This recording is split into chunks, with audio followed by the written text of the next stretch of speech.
বলছে যে আমাকে ডিভোর্স দিয়ে দাও, আমার আসলে ওকে ডিভোর্স দিয়ে দেওয়া উচিত ছিল, তাইলে অন্তত ইকরা তো বেঁচে থাকতো। একটা টক্সিক সম্পর্ক ধৈরা বাইন্ধা টাইনা হেঁচড়া টিকায় রাখার থেকে আসলে ওই সম্পর্কটা না থাকাই ভালো। অন্তত মানুষগুলো তো জীবিত থাকতো। দেখেন, ইকরা মারা গেছে, ইকরা একা মারা যায়নি, ইকরার সাথে আমাকেও নিয়ে গেছে। আমি এখন একটা জিন্দা লাশ।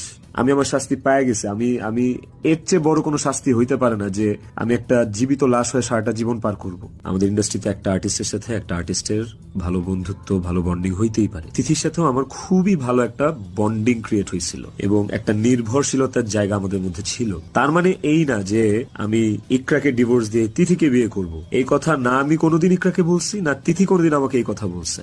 এইটাকে এত জাস্টিফাই আপনারা করতে পারেন না। আমার লাইফে ওয়াইফ একটাই, and it is you, and আমি তোমাকে ডিভোর্স দিব না, আমি তোমার সাথে সংসার করতে চাই। কয়েকবার এই কথা আমার কনভারসেশনে লেখা আছে, আপনারা দেখবেন। দেখেন, আমি না আসলে আপনাদের সাথে এখানে কোনো ফেক কথাবার্তা, মানে ফেক কান্নাকাটি, ফেক আপনাদের থেকে